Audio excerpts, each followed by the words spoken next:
Ayo, mari berikan dukunganmu kepada channel ini dengan cara klik subscribe agar kamu tidak ketinggalan update video pembelajaran terbaru dari channel ini.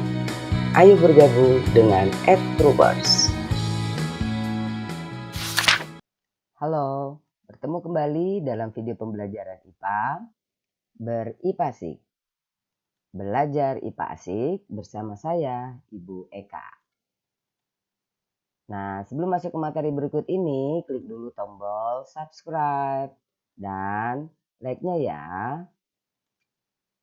Pada pertemuan kali ini kita akan membahas materi IPA kelas 8 tentang sistem gerak manusia bagian kedua, yaitu osifikasi tulang, sendi, dan kelainan. Baiklah, kita akan bahas yang pertama adalah osifikasi tulang. Osifikasi adalah proses pembentukan tulang. Perhatikan gambar tulang berikut ini. Setiap sel-sel tulang akan mengelilingi pembuluh darah dan serabut saraf, membentuk sistem Havertz. Di sekitar saluran Havertz terdapat matrik berbentuk cincin yang mengandung kalsium atau garam dapur atau CaCO3 dan garam fosfat Ca3PO4 2 kali. Pada matriks terdapat zona kosong yang disebut dengan kanalikuli, berupa saluran kecil berisi cairan ekstraseluler. Lalu kanalikuli menghubungkan lakuna dengan saluran Havertz.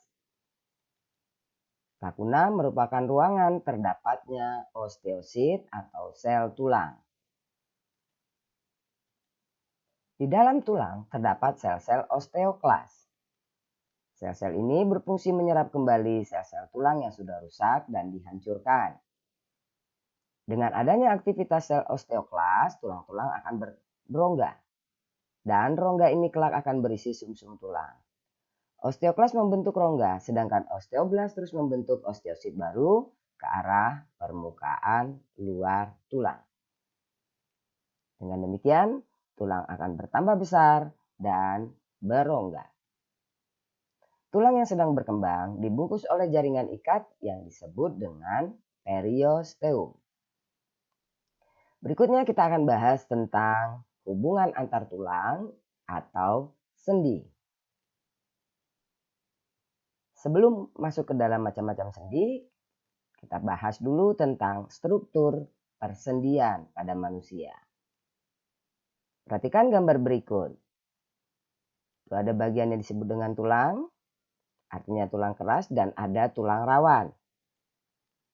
Tulang-tulang disatukan oleh jaringan ikat yang lentur dan kuat, yang disebut dengan ligamen. Bagian luar sendi disebut sebagai mangkok sendi. Bagian dalam mangkok sendi dilapisi membran sinovial yang berisi cairan kental yang disebut dengan cairan sinovial. Cairan sinovial ini berfungsi untuk melancarkan pergerakan, mengurangi gesekan, dan mencegah kerusakan antar tulang rawan. Persendian atau sendi dikenal juga dengan istilah artikulasi. Terdiri dari sinartrosis, amfiartrosis, dan diartrosis. Sinartrosis adalah sendi mati, amfiartrosis adalah sendi kaku, dan diartrosis adalah sendi gerak. Perhatikan gambar. Nah, untuk memudahkan mengingatnya, marilah kita lihat. Sinar mati, amfiar kaku, diar gerak. Artinya sinartrosis mati, sendi mati, amfiartrosis adalah sendi kaku, dan diartrosis adalah sendi gerak. Kita bahas dulu tentang sendi mati atau sinartrosis. Sinartrosis tidak memungkinkan terjadinya gerakan. Kedua ujung tulang dihubungkan oleh jaringan ikat. Sinartrosis dibedakan menjadi dua. Yang pertama adalah sinkondrosis dan yang kedua adalah sinfibrosis. Sinkondrosis dihubungkan oleh tulang rawan.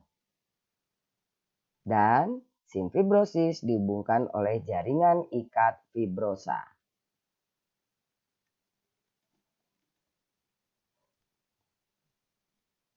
Sendi kaku atau amfiartrosis.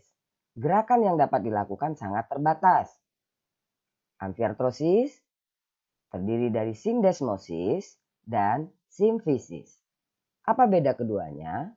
Kalau sindesmosis dihubungkan oleh jaringan ikat fibrosa, kalau simfisis dihubungkan oleh tulang rawan atau yang kita kenal dengan kartilago. Contohnya pada ruas tulang belakang dan tulang kemaluan. Nah, sebelum lanjut ke materi berikutnya, klik dulu tombol subscribe dan like-nya ya. Berikutnya adalah sendi gerak atau diartrosis. Diartrosis, kedua ujung tulang tidak dihubungkan oleh jaringan dan tulang dapat bergerak bebas. Gerakan yang terjadi lebih banyak dan lebih leluasa. Di sini terdapat cairan sinovial sebagai pelumas untuk melancarkan pergerakan. Diartrosis terdiri dari sendi peluru, sendi engsel, sendi putar, dan sendi pelana. Kita akan bahas satu persatu tentang sendi gerak ini. Yang pertama adalah sendi peluru. Dapat bergerak ke segala arah. Salah satu ujung tulang berbentuk bonggol dan ujung tulang lainnya melekuk menyerupai mangkuk.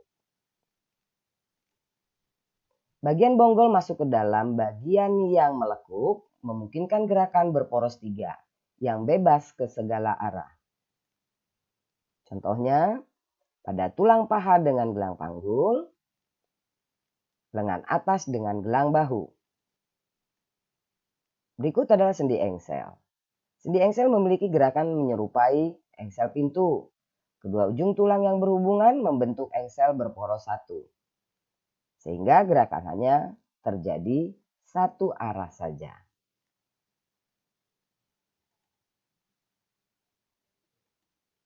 Contohnya adalah siku, lutut, ruas jari, dan pada mata kaki. Berikutnya adalah sendi putar. Sendi putar menghasilkan gerakan memutar rotasi dengan satu poros.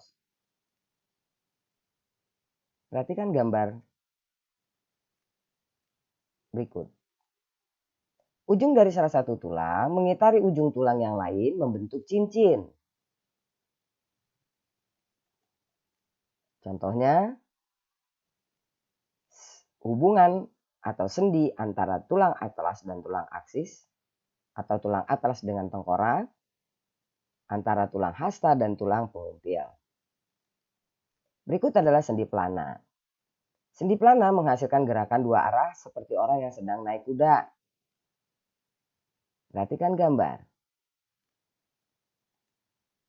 Salah satu ujung tulang membentuk pelana dan ujung tulang lainnya masuk ke dalamnya.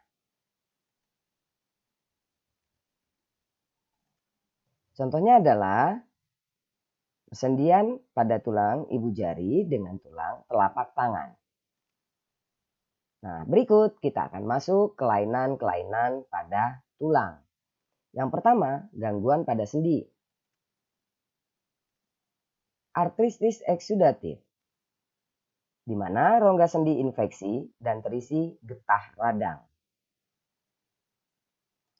Yang kedua, artritis sika, di mana terjadinya keringnya rongga sendi karena kekurangan minyak sinovial. Yang ketiga, nekrosis. Nekrosis adalah rusaknya peristeum sehingga sebagian tulang mengering. Berikutnya, kelainan pada tulang akibat kesalahan duduk. Lordosis, di mana tulang belakang bagian pinggang melengkung ke depan sehingga kepala tertarik ke belakang. Yang kedua, kifosis, di mana tulang belakang membengkok ke belakang sehingga badan bongkok ke depan.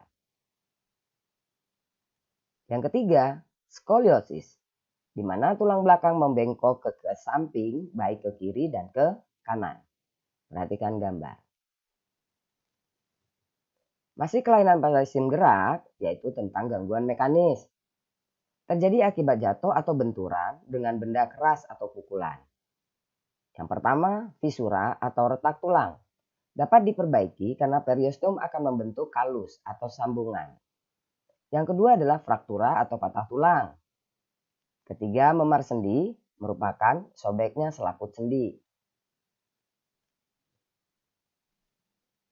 Yang keempat adalah urai sendi, yaitu memar sendi yang diikuti lepasnya ujung tulang dari persendian. Sementara ankilosis yaitu persendian yang tidak dapat digerakkan. Lalu ada lagi dislokasi, yaitu sendi bergeser dari kedudukan semula. Dan terkiril atau kesleo, yaitu tertariknya ligamen akibat gerak yang mendadak.